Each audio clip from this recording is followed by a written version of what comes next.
Listen, I need to tell you a story about a woman who built an empire from nothing, only to discover that the man she loved was building a plan to destroy her. This is not a fairy tale. This is real, and it will shock you. My name is Victoria, and what happened to me in the span of a single evening changed everything about how I see trust, love, and the people closest to us. I own a luxury hotel chain across the West Coast, 7 properties in total. San Diego, Los Angeles, San Francisco, Las Vegas, Phoenix, Denver, and Seattle. I built this business from the ground up. My first hotel was a converted Victorian mansion in San Diego that I personally renovated with my own hands. I was 28 years old, had taken out a massive loan, and everyone told me I was crazy. But I wasn't crazy. I was determined. 20 years later, I had grown my business into a $300 million empire. I employed over 2,000 people. I was featured on magazine covers. I was invited to speak at business conferences, and I had everything I thought I wanted. Except for the one thing I desperately craved, someone to share it with. That's when I met Marcus. He was charming, devastatingly charming. We met at a charity gala in Los Angeles. He was there with a friend, and I was there because it was expected of me. He came up to me at the bar and said something so simple, so perfect. "You look like someone who's never allowed herself to just be happy." Just that one sentence. And something inside me cracked open. Marcus was 10 years younger than me. He had just left his job as a financial analyst at a boutique investment firm. He said he wanted to start his own consulting business. He had dreams, he said. Real dreams. He wanted to build something meaningful. I believed him. We started dating quietly. It was exhilarating. For the first time in decades, I felt like I was living instead of just working. Marcus was attentive, thoughtful, and he made me feel like I was the most important person in the world. Within 6 months, he'd moved into my penthouse in downtown Los Angeles. Within a year, we were talking about marriage. I had a prenuptial agreement. Of course I did. I wasn't stupid, but Marcus never even asked about it. He said it was fine, that he didn't care about the money, that he just wanted me. My lawyers were cautious, but I told them to proceed. I was in love for the first time in my life. We got married on a beach in Malibu. It was intimate, just close friends and family. Marcus looked at me with such tenderness when he said his vows that I genuinely believed in the fantasy we were creating together. For 3 years, everything was perfect. Until it wasn't. It started with small things. Marcus began taking interest in my business decisions. He'd suggest changes to my hotel operations, ways to cut costs, new management structures, different marketing approaches. I listened because I respected his intelligence. What I didn't realize was that every suggestion he made was designed to weaken my control over my own company. Then came the financial analysis. Marcus suggested I bring him in as a consultant for my company. He could help streamline operations, reduce waste, increase profitability. The board was resistant at first, but Marcus was persuasive, and I backed him. I was the owner, after all. I had final say. Once he was inside, everything changed. Marcus began isolating my longtime managers. He'd have private meetings with them where he'd whisper doubts about my leadership. "She's getting old," he'd say. "She's not keeping up with modern trends. Hotels like ours are dying. We need new vision." Some of them left. Others stayed but became less loyal to me and more aligned with him. I noticed things shifting, but I attributed it to market changes. I was busy. I was spending more time at the penthouse and less time at my properties. Marcus encouraged this. He'd prepare dinners for me. He'd suggest romantic getaways. He'd tell me I was overworked and needed to delegate more, to trust my team. What I didn't realize was that my team was no longer my team. Then one evening, about 5 months ago, I was in my home office looking for some contracts when I accidentally opened Marcus's laptop. It was sitting on the desk, unlocked. I only meant to check the date on a file, but I saw something that made my blood freeze. A spreadsheet labeled Victoria's Assets Transfer Timeline. I clicked on it. What I found was a detailed plan. A plan to gradually gain control of my company, to convince the board that I was unfit to lead, to position himself as the necessary successor. to then use my assets as collateral for business deals and investments that would make him incredibly wealthy. There was more, so much more. Financial documents showing he'd taken out loans in my name. Conversations with board members offering them incentives if they'd vote to remove me from leadership. A contract with a luxury real estate firm in Monaco, already drawn up for a penthouse purchase that would happen after the restructuring. And then I found the messages. They were between Marcus and someone named Olivia. They were coded at first, but as I read further, they became explicit. Marcus was having an affair. He was telling Olivia that he'd be free soon, that Victoria was becoming a problem, that she'd outlived her usefulness. I stood there reading those messages, and something inside me broke. Not dramatically, not with tears or rage. It was quiet, like a light being turned off in a room. I realized that everything I'd believed about Marcus was a lie. The charm, the attentiveness, the love. It was all performance. I was a means to an end, nothing more. I closed the laptop carefully. I didn't call him. I didn't confront him. Instead, I called my lawyer, Richard, and I told him everything. He was shocked, furious. He told me we needed to act immediately and strategically. The next morning, I woke up next to Marcus in our bed, and he kissed me on the forehead like he had 1,000 times before. I didn't flinch. I didn't pull away. I simply smiled and told him I had a breakfast meeting. I didn't. I went to my lawyer's office, and we began the process of securing evidence. Richard hired a private investigator. We documented everything. The unauthorized loans, the board communications, the affair. It took 6 weeks of careful maneuvering, but we built a case so solid that Marcus wouldn't be able to wiggle out of it.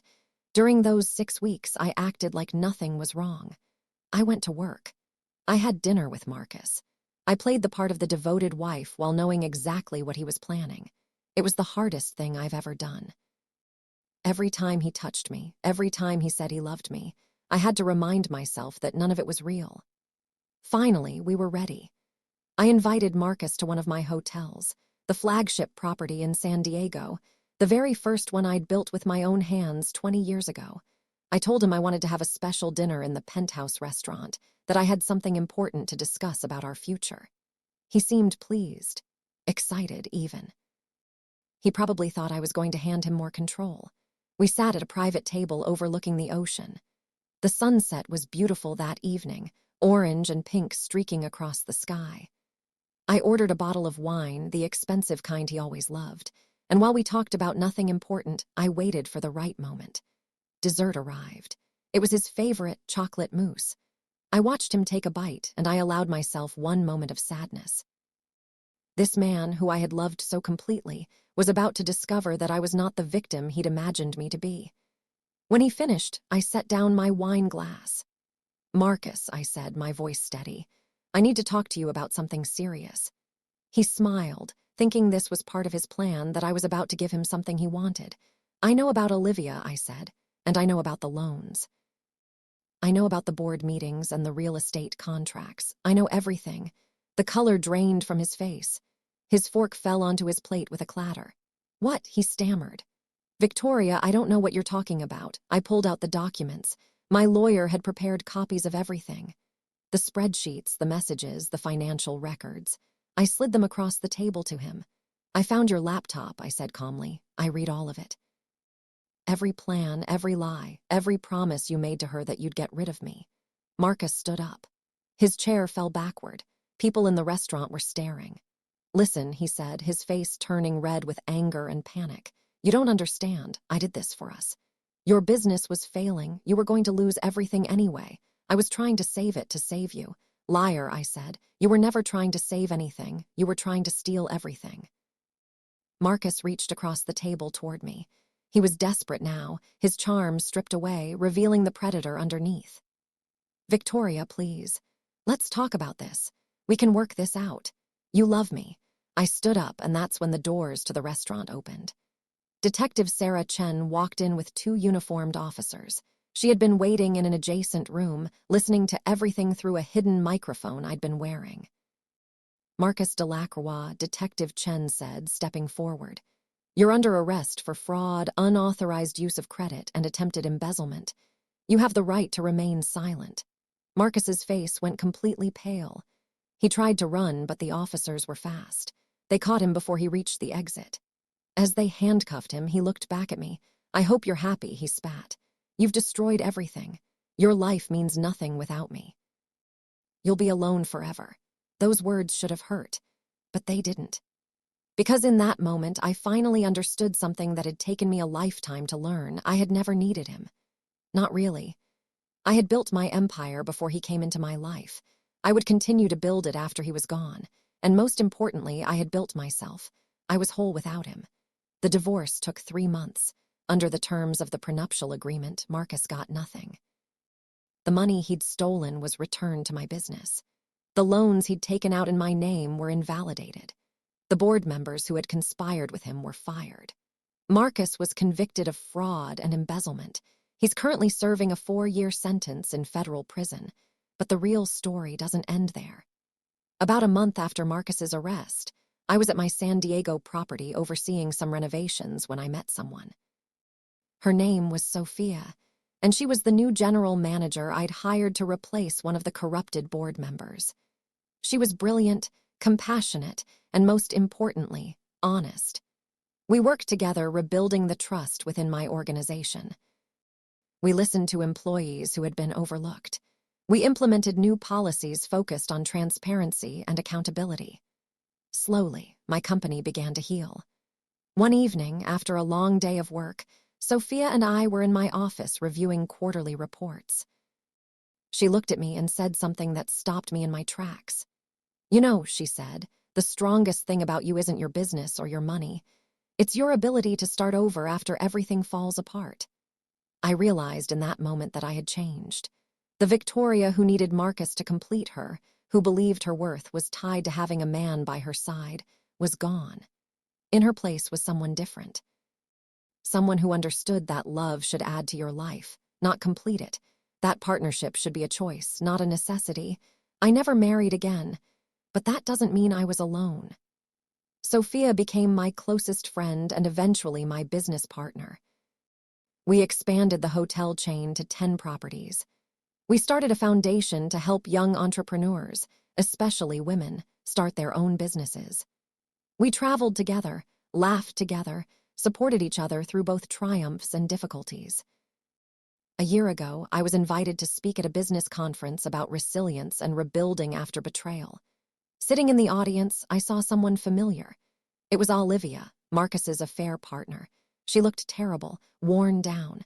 She'd been waiting for Marcus to leave me and marry her, but of course, that had never happened.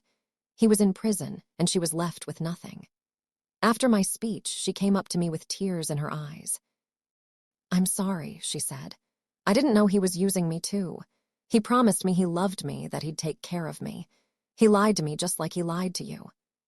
I looked at this young woman who had been used by the same man who tried to destroy me, and I felt something I didn't expect. Compassion. "He's a master manipulator," I told her. "None of this was your fault, but I hope you've learned what I had to learn the hard way.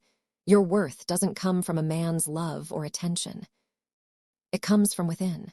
She nodded, tears streaming down her face. Life has a way of humbling us all. Marcus thought he could manipulate me, control me, turn me into a victim. What he didn't understand was that I had already survived building a $300 million business from nothing. I had already learned how to be strong. The worst thing that happened to me turned out to be the best thing that happened to me. It stripped away my desperation to be loved by someone else and taught me to love myself first. It showed me that vulnerability is not weakness, but only if you let someone exploit it. Now, every morning, I wake up in that penthouse and I look out at the ocean view and I feel grateful. Grateful for the lessons. Grateful for the pain that transformed me. Grateful for the life I've built on my own terms. Sometimes I think about that moment in the woods where Marcus's plan was falling apart, when he realized that the woman he thought he could destroy was far stronger than he ever imagined. And I smile. Because in the end, the greatest victory isn't defeating the person who tried to harm you. It's realizing that you never needed them to begin with. You were always enough. You were always whole. You were always the author of your own story, and no one can ever take that away from you.